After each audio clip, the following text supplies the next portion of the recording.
Hello, everyone.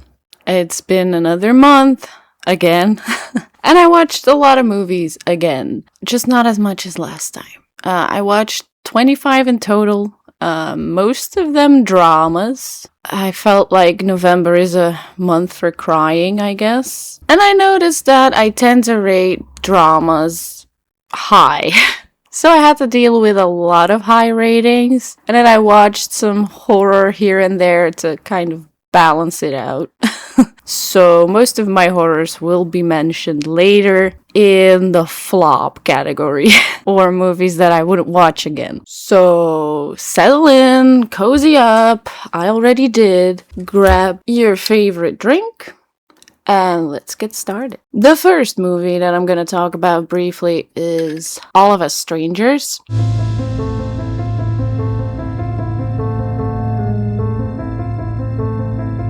Cast contains Andrew Scott, Paul Mescal, Jamie Bell, and Claire Foy. I was really devastated after watching this one.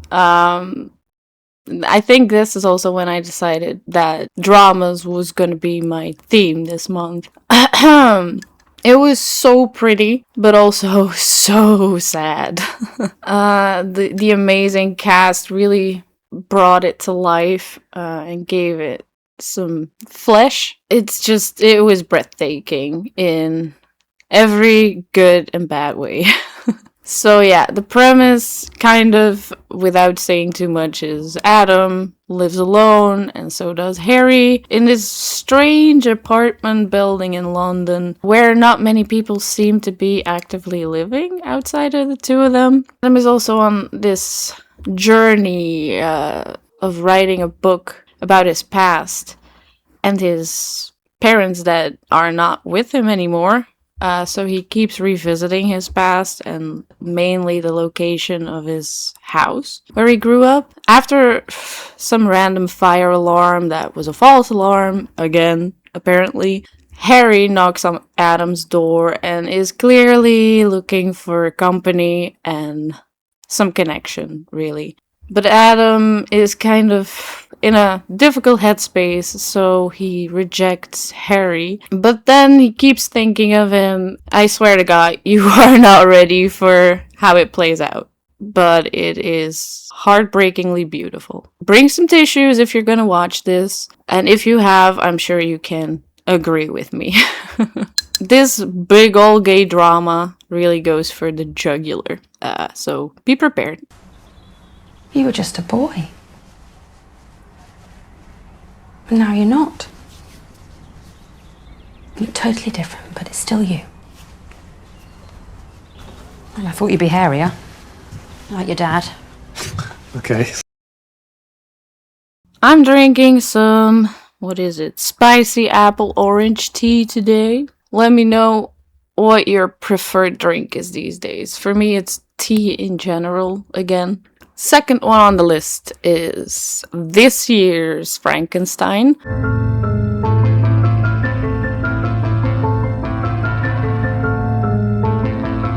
Starring Oscar Isaac, Jacob Elordi, Christoph Waltz, and Mia Goth.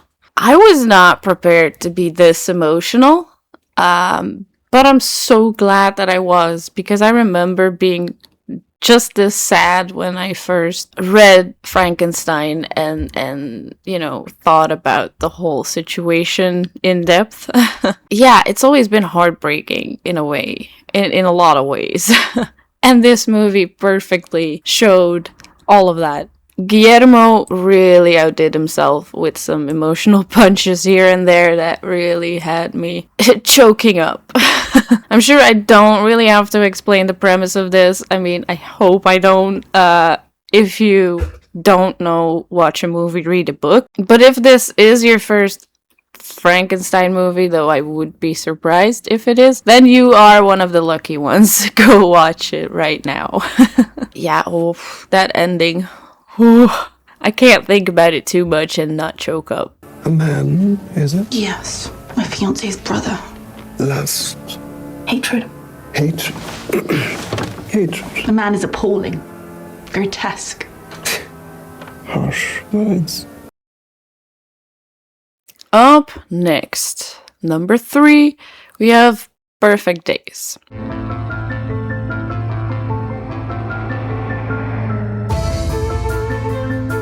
A movie from 2023 starring Koji Yakusho, Tokyo Emoto, and Arisa Nakano. So yeah, the little blurb that I wrote for this is, have you been addicted to that dopamine rush all day, every day? Watch this movie. Are you not appreciating what you currently have and are always planning the next new thing? Watch this movie. It's gonna make you slow down for at least 2 hours. And I did not expect that. Especially during the first 30 minutes, I really thought to myself, I'm not sure if I can do 2 hours of this. But then I did, and I didn't regret it for 1 second. I love observing a slice of life like that. And if you do as well, this is a must watch. Prepare yourself for lots of silent but quality acting, beautiful shots, and some of the most aesthetic public toilets you have ever seen. As well as some surprising bursts of emotions, at least for me, that was the case. Yeah, very well done. 行く？今度ね。今度っていつ？今度は今度。今度っていつ？今度は今度。今は今。今度は今度。今は今。If you like these kind of videos that I make every month about the movies that I watch, don't forget to leave me a little like and a comment. That would be really cool. Also, if you want to follow my movie watching adventures, there's a link to my Letterboxd in the description, so you can follow me there too, just so you know. And number 4 on my list is a rewatch, one that I rewatch often, Dead Poets Society.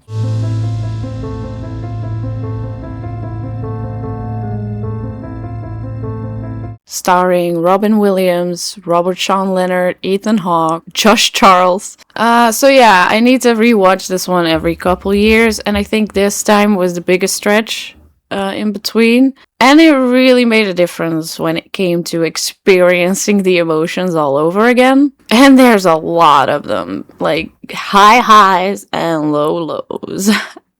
So be prepared for some emotional whiplash, I'd say. Yeah, this movie follows the lives of a few students at this prestigious boarding school, as well as their new English teacher, who is inspiring them in many more ways than just, reading and writing.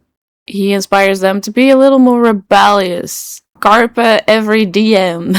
It also follows the backlash that comes from these rebellious acts and the tragedy that follows in some cases. It's devastating, but it also I love how it shows the big difference that like a good teacher can make. I'm privileged enough to have had experiences like that where a teacher really manages to inspire you on a deeper level, and it really sticks with you throughout your life, and I do think about those people still to this day. Oh, Captain, my Captain, I will always miss your light.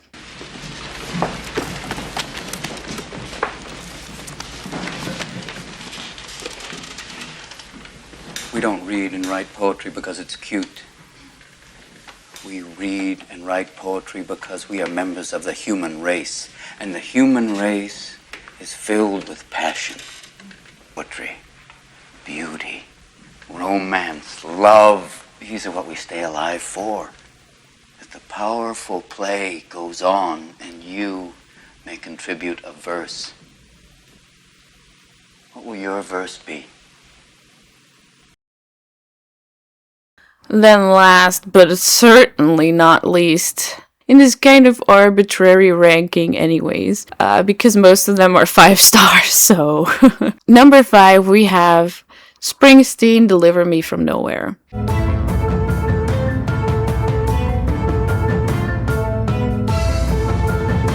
yes, another musician's biopic. I know. But that doesn't really automatically mean it's bad, okay? Hear me out. It took me by surprise how deeply this movie made me feel certain things and how it did make me choke up from time to time. I don't know how they did it, but they did. I've always been a Springsteen enjoyer, it's true, so obviously it's nice to get a little glimpse of how one of his best works ever came to be, honestly. And I am prone to loving stories that are based on actual people or true events a little easier, I guess. So yeah, sue me. If you have not completely gotten tired of this niche of movies, then I really urge you to give this a try. It is one of my favorites currently. Also, I have to say it, wow, Jeremy Allen White, the man that you are. I think we got that. Oh, yeah, we got that one. So this song got a name? I was gonna call it Starkweather, but now I'm thinking Nebraska.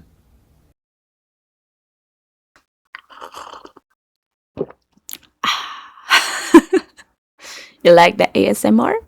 Yeah.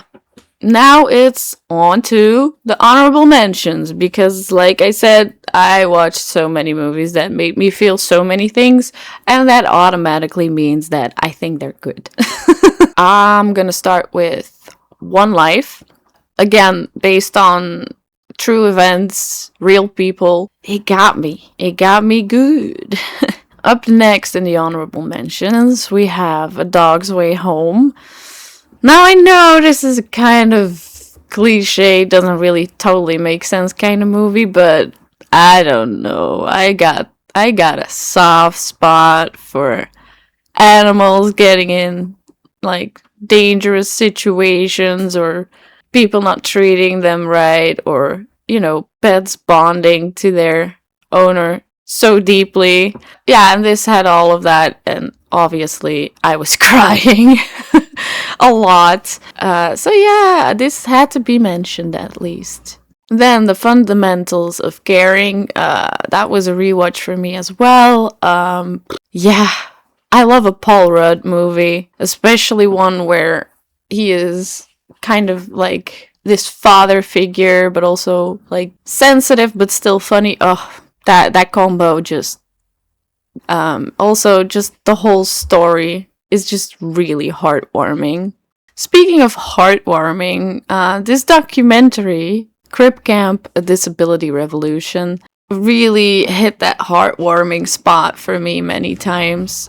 This was about a camp that was basically started, I think, around the 1950s in America, especially for people with mostly physical disabilities, to give them a chance to also have that, summer camp experience and a place where they don't have to feel like they, don't fit the mold and they can just, be kids. So that whole part of it was just really heartwarming to see. I love that they kept that going for quite some time. I wish it could have built out into something bigger and better, maybe. Throughout the documentary, they follow this group of people that attended this camp at some point, and they basically inspired one another to try and change some things, like fundamentally change the way society was not covering many things for people with disabilities, like public buildings not being accessible and all that. And this group of people really went out, had a sit-in protest in some government building until they were actually heard, which took way too long if you ask me. These people were literally sleeping on the floors there. It's insane. Totally worth a watch because this was really insightful. I didn't know about any of this, and I'm glad I do now. Another honorable mention was Love Lies Bleeding. Basically another gay drama, but this time with lesbians that are badass. And it gets really weird at the end.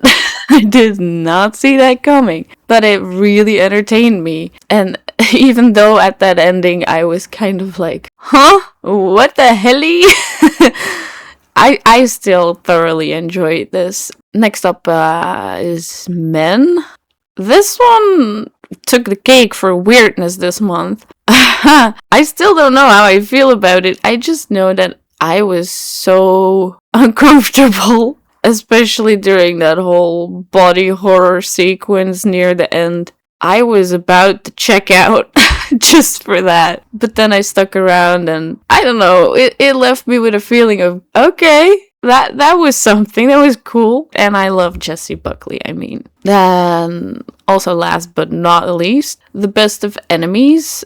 I remember loving that story, especially because it was also based on real people, and then at the end, like with the credits, you get to see actual footage of the actual people that this movie was about, and I think that really was my favorite part of it, to see that their friendship really just lasted throughout the rest of their lives, really. Unlikely friendships and watching people grow out of their like beliefs that have been pushed on them in many ways is just so gratifying to me. And it's like little stories of hope that we need sometimes in these dark days. Let's move on to the category of movies that I would not watch again. I wouldn't call them all flops necessarily, but the first one definitely is. Talking about 47 Meters Down, a movie that I probably only watched because Mandy Moore was in it, and girl, the things I do for you. I feel betrayed. That movie frustrated the hell out of me. I remember just being on the verge of yelling at my TV like an old person. I really wasn't rooting for anyone at a certain point, so you lost me. Like, what did I expect, though? It's a shark movie, and we all know most of those are not great. Next is Awake. I really thought I liked it when I watched it, and I had just watched it, and I reviewed it, and I was like, yeah. But then upon making my list, I realized that I also probably wouldn't watch it again, just for the worst kind of anxiety that I felt during that watch. I struggle with these scenarios like The Purge almost, where the worst of humanity is really on display on a big scale. And it terrifies me. I can't. No, thanks. The Ruins, also very frustrating, really. A lot of bad decisions that are, to me, they have a waving red flag above them. And they're like, yeah, I'm gonna pick this one. I'm gonna do that. Okay, then you deserve whatever's coming next, okay? Especially if you are going to ignore warnings about ancient cultural things that you know nothing about as a tourist. Ugh, please don't get me started.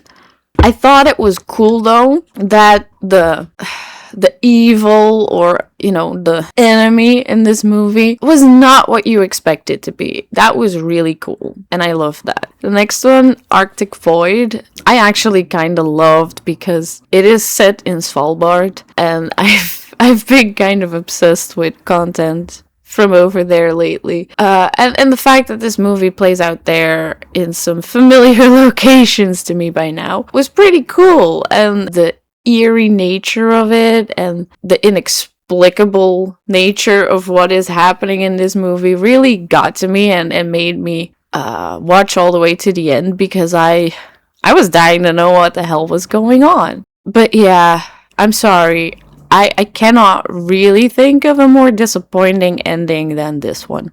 It felt wrong, and it felt rushed, and I didn't like it. I don't get it. Up next is Omniloop. I really wanted to love this one, but then I didn't, really. I mean, it was beautifully shot, and it was cool, story-wise, and the acting was good.